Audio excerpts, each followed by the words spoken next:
Once upon a time, in a village nestled among the hills of ancient Judea, there lived a wealthy man who had two sons. The younger of the two was restless, his heart aching for adventure beyond the familiar fields and olive groves that had shaped his childhood. One bright morning, as the sun painted the sky in hues of rose and gold, he approached his father with trembling hands and a bold request.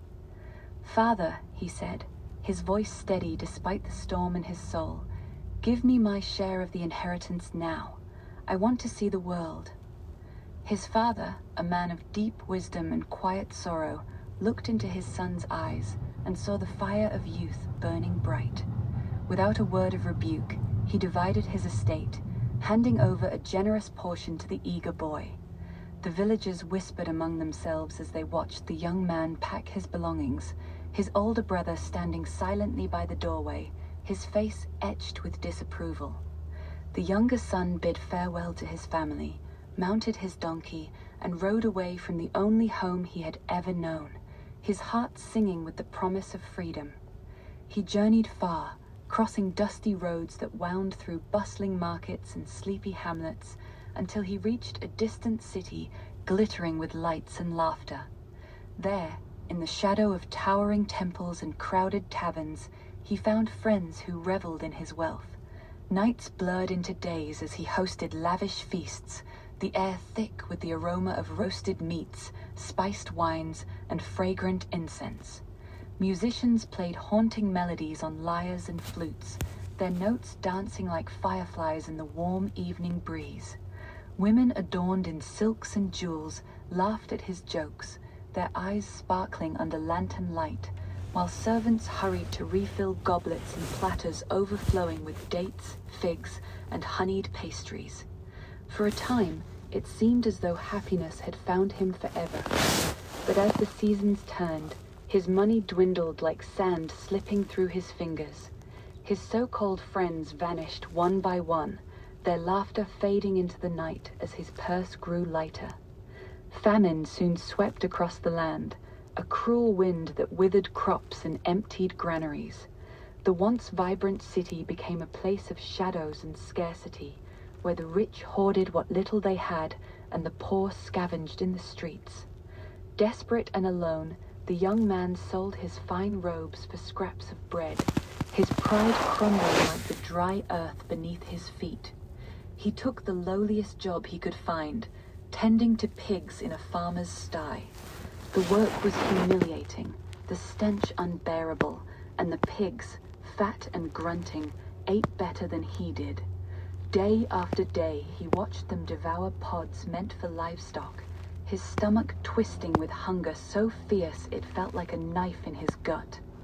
In those lonely hours, as the sun beat down mercilessly and flies buzzed around his weary face, he thought of his father's house.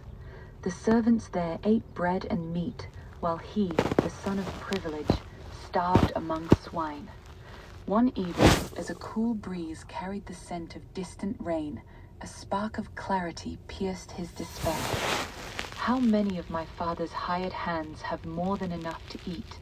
he whispered to the empty fields, "while I perish here with hunger." Tears stung his eyes as he resolved to return home, not as a son, but as a servant. "I will say to him, 'Father, I have sinned against heaven and against you. I am no longer worthy to be called your son. Make me like one of your hired workers.'" With a heart heavy yet hopeful, he began the long journey back. The road stretched endlessly before him, each step a reminder of his folly. His sandals worn thin, his clothes tattered and filthy, he trudged through villages where strangers averted their eyes. Blisters formed on his feet, and the weight of regret pressed upon his shoulders like an invisible yoke. Yet, with every mile, the memory of his father's kindness grew stronger, a beacon calling him home.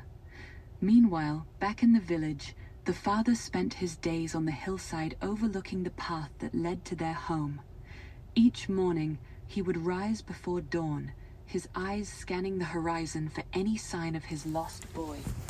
His older son tended the fields with dutiful hands, But the father's heart remained divided, a part of him forever wandering with the one who had left. Then, on a fateful afternoon, as the sun dipped low and cast long shadows across the golden fields, the father saw a figure in the distance, a broken silhouette, limping slowly toward the house. His breath caught in his throat. Could it be? He squinted against the glare, his heart pounding like a drum in his chest. Yes, it was his son, though scarcely recognizable in his rags. Without a moment's hesitation, the father gathered his robes and ran. He ran with a speed that belied his age, his sandals kicking up dust, his arms outstretched. The villagers paused in their chores, watching in astonishment as this respected elder sprinted like a young man toward the prodigal. The son, seeing his father approach, fell to his knees in the dirt, his voice cracking with shame. "Father, I have sinned against heaven and against you. I am no longer worthy to be called your son." But the father silenced him with an embrace so fierce it stole the words from his lips. He held his boy close, tears streaming down his weathered face, the scent of home, of olive oil, baked bread, and familiar earth enveloping them both. "My son," he whispered, his voice trembling with joy, "my son is home." He called to his servants, who hurried from the house with wide eyes. "Quick, bring the finest robe and put it on him. Put a ring on his finger and sandals on his feet. Kill the fattened calf and prepare a feast. For this son of mine was dead and is alive again. He was lost and is found." The household sprang to life. Servants fetched the most exquisite robe, woven with threads of deep crimson and gold, draping it over the son's frail shoulders. A signet ring, gleaming with the family seal, was slipped onto his finger, a symbol of restored authority and love. New sandals, soft and sturdy, replaced the ones that had carried him through suffering. In the courtyard, the fattened calf was slaughtered, its meat roasting over open flames, filling the air with the mouth-watering aroma of herbs and spices. Musicians tuned their instruments, their strings humming with anticipation, while tables were laden with fresh bread, ripe fruits, aged wines, and delicacies prepared with care. As night fell and lanterns cast a warm glow over the celebration, the older brother returned from the fields, his muscles aching from a day's labor. He heard the music, the laughter, the clinking of cups, and frowned in confusion. Approaching a servant, he demanded, "What is the meaning of this?" The servant, beaming with excitement, replied, "Your brother has come home, and your father has killed the fattened calf, because he has received him back safe and sound." The older son's face darkened with anger. He refused to enter the house, standing outside in the cool evening air, his arms crossed tightly over his chest. When his father came out to plead with him, the older son poured out his bitterness. "Look, all these years I have slaved for you, never disobeying your orders. Yet you never gave me even a young goat so I could celebrate with my friends. But when this son of yours, who has squandered your property with prostitutes, comes home, you kill the fattened calf for him."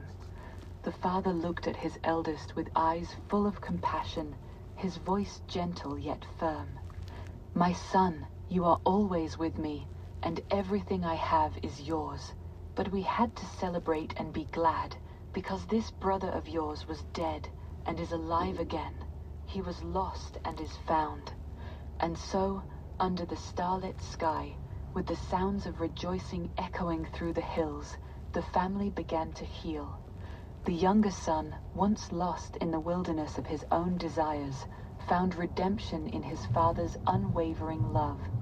The older son, burdened by resentment, was invited to join the feast of forgiveness. And the father, whose heart had never stopped loving, reminded them all that grace knows no bounds. It runs to meet the broken, clothes the unworthy, and turns mourning into dancing.